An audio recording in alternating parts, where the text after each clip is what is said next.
हर पुराण में किसी ना किसी देवी देवता की स्तुति को गाया गया है। श्री शिव महापुराण भगवान शंकर की पावन स्तुति को गाया गया। विष्णु पुराण में भगवान विष्णु जी की महिमा को गाया गया, उन्हें प्रणाम किया गया।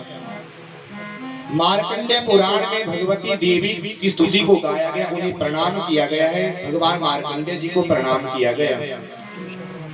इसी तरह से स्कंद महापुराण में भगवान नारायण को प्रणाम किया गया है।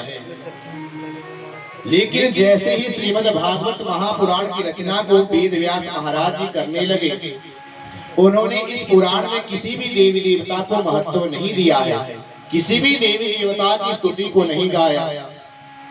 भगवान वेद व्यास महाराज जी ने प्रथम श्लोक में ही बड़ा सुंदर व्याख्यान कर दिया कि जन्मादस्य यतो अन्वयादितरत चार्थे स्वविज्ञा स्वराट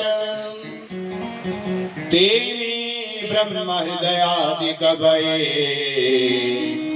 मुह्यन्ति यत् सूरया तेजो वारी मृदां यथा विनिमयो यत्र त्रिशर्गो मृषः धाम्ना स्वेन सदा निरस्तकुहकं सत्यं परं धीमहि। भगवान वेद व्यास महाराज जी ने बड़ा सुंदर व्याख्यान किया है। जन्मादस्य यतो अन्वयादितरतः, माने जो जन्म और मृत्यु से भी परे हैं, जिसे इस संसार में आने के लिए जन्म लेने की आवश्यकता नहीं पड़ती है। जन्मादि यतो अन्वयादितरतः, जिस भगवान की, जिस परम शक्ति की इच्छा मात्र से ही पूरा विश्व प्रपंच बनता है, पलता है और बिगड़ता है। तो बोले वो परब्रह्म कौन है, वो परम शक्ति कौन है? तो ऋषियों ने उत्तर दिया है, प्रभु क्या वो परब्रह्म हिरण्यगर्भ भगवान है?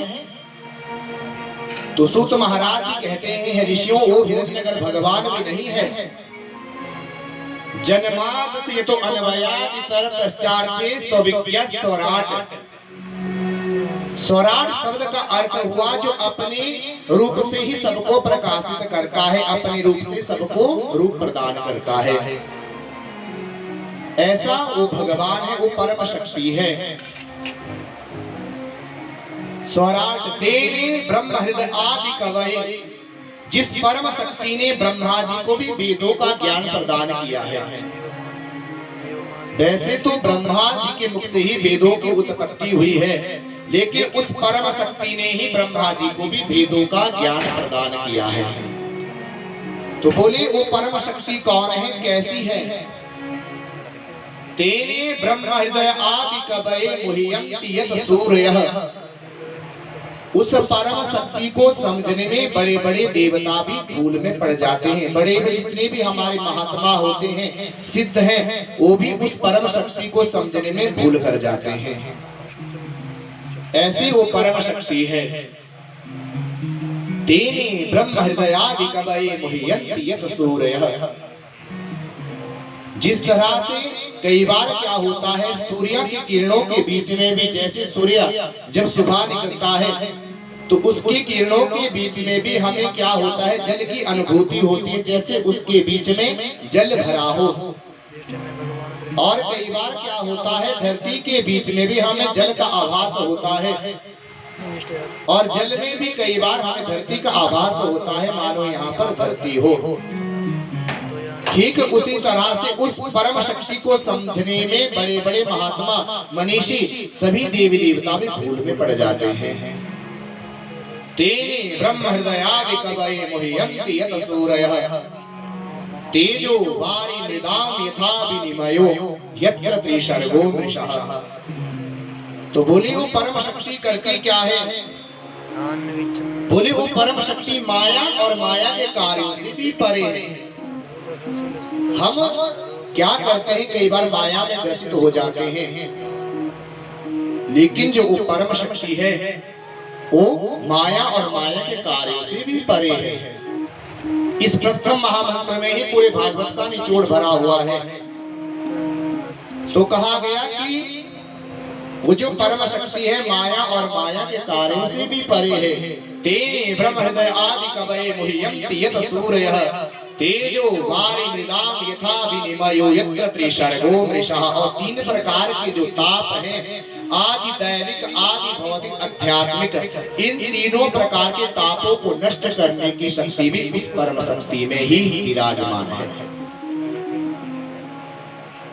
तेजो वारि मृदाम यथा विनिमयो यत्र त्रिशर्गो मृषः धामना स्वेन सदा निरस्त कुहकम। जिसका गुणगान सभी मिलकर के हमेशा करते रहते हैं, जिस परम शक्ति को हमेशा नित्य प्रति याद करते हैं, जिसका ना रूप है ना रंग है, वो निराकार परम शक्ति है। उस परम शक्ति के प्रभाव से ही इस संसार का सृजन होता है। जब उस परम शक्ति के मन में अभिलाषा होती है कि मैं एक से अनेक हो जाऊं, तब वो परम शक्ति क्या करती है, अपने निराकार रूप से साकार रूप में आती है। भगवान का ना कोई रूप है ना कोई रंग है। जिस तरह से हवा है, हवा को हम केवल और केवल महसूस कर सकते हैं, देख नहीं सकते हैं। कि देख सकता है कोई चीज? हवा को देख सकते हैं आप? ठीक उसी तरह से वो परम शक्ति भी है, वो निराकार रूप है, लेकिन जब उसकी इच्छा जागृत होती है तब वो साकार रूप में आती है, इन मूर्तियों के रूप में जागृत होती है। सत्यम परम धीमहि। भगवान वेद व्यास महाराज ने कहा कि उस परम शक्ति जो सत्य पुंज है, सत्य रूप जो है, उस परम शक्ति को हम सभी प्रणाम करते हैं। बोल सत्य भगवान की जय। भगवान वेद व्यास महाराज जी ने प्रथम श्लोक में भी सत्य की महिमा को गाया, सत्य को ही प्रणाम किया है। 10वें स्कंद में यदि हम पढ़ें तो 10वें स्कंद में भी मध्य भाग में भी भगवान वेद व्यास महाराज जी सत्याव्रतम सत्यम सत्यस्य योनियतम सत्य, इसमें भी सत्य को ही प्रणाम किया है, सत्य की महिमा को गाया है। और भागवत का जो अंतिम महामंत्र है उसमें भी सत्य की महिमा को ही गाया गया है।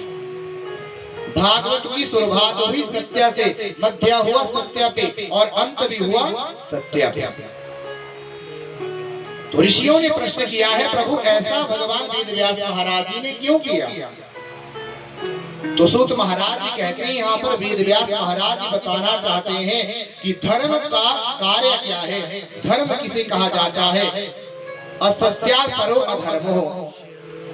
बोले झूठ बोलने से बड़ा कोई भी पाप नहीं है और सच बोलने से बड़ा कोई भी धर्म नहीं है। इसलिए कलयुग में भगवान वेद के कितने चरण हैं? धर्म के चरण हैं 4, सत्य, दया, दान और पवित्रता। हमारे 3 युग बीत चुके हैं, सतयुग, त्रेता और द्वापर। बोलिए भक्तवत्सल भगवान की जय हो। कितने युग बीत चुके हैं जी? हाँ जी, हम किस युग में जी रहे हैं? किस युग में जी? धर्म के पहले 4 चरण थे। कितने चरण थे? हाँ जी, 4 चरण थे, सत्य, दया, दान और पवित्रता।